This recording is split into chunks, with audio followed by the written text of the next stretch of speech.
আবার সামনে গেছে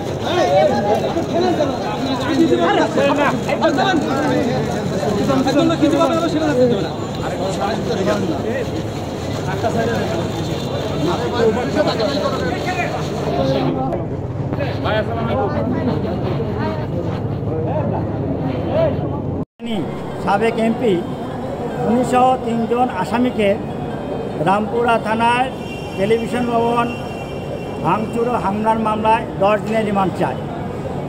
আমরা বিজ্ঞ আদালতকে বলেছি যে ওনাদেরকে গ্রেপ্তার করা হয়েছে ৪৮ ঘন্টা আগে প্রায়, অথচ আজকে আইনের বিধান থাকা সত্ত্বেও ৪৮ ঘন্টা পরে অর্থাৎ ২৪ ঘন্টার ভিতরে যেখানে উপস্থাপন করার কথা সেখানে সেটা করা হয় নাই। তার হার্টের সমস্যা রয়েছে এবং উনি এজাহার নামেও আসামি নন। এই মামলায় কোনো সাক্ষী এবং কি কোনো উপাদানও নাই, কোনো টিভি ফুটেজ নাই, কোনো স্থিরচিত্র নাই। সেই কারণে ওনার বিরুদ্ধে যে রিমান্ড চাওয়া হয়েছে সেটা আমরা নামঞ্জুর চেয়েছি।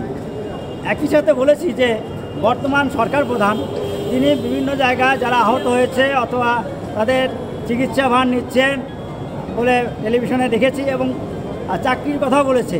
আমরা বলেছি বিজ্ঞ আদালত যেখানে রাষ্ট্র সরকার এভাবে একটা সমন্বয় করতেছে সেখানে কীভাবে একের পর একদিন ৫ দিন ৭ দিন করে রিমান্ড, এমনকি অনেক নির্যাতনের কথাও আসতেছে।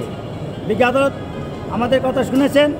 দুর্ভাগ্য হলো সত্য যে এই অসুস্থ মানুষটাকে 7 দিনের এই 3 জনকে 7 দিনের রিমান্ড দিয়েছেন। আমরা অত্যন্ত দুঃখিত যে একটি দেশে এজাহারের নাম নাই, কোনো সাক্ষী কিছু বলে নাই, তার বিরুদ্ধে এই ৪৮ ঘন্টায় কোনো কিছু উদ্ধার করতে পারে নাই।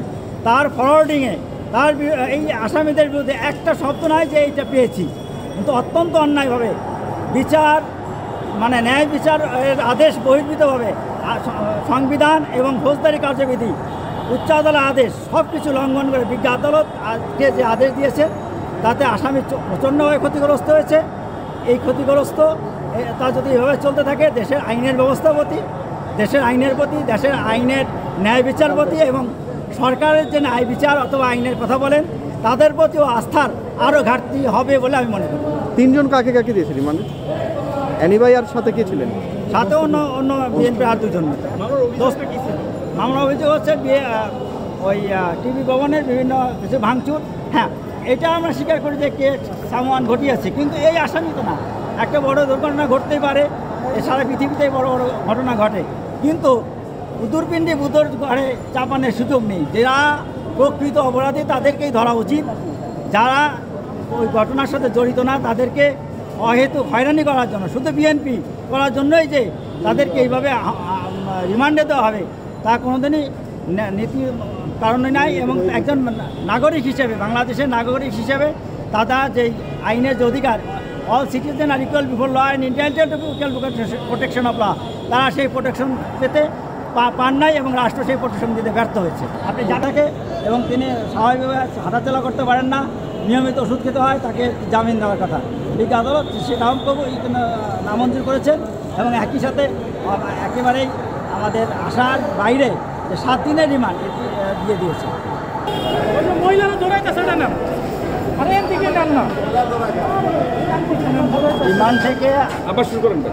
রিমান্ড থেকে আসা অনেক আসামি আমাদেরকে অবগত করেছেন যে তাদেরকে রিমান্ডে রেখে চরম টর্চারিং করা হচ্ছে এবং তাদের চোখ বেঁধে হাত বেঁধে এটা করা হয়। এটা সুলতান সালাউদ্দিন টুকু, তারপরে ইসলাম উত্তরে সব আহ্বায়ক এরা আমাদেরকে জানিয়েছে।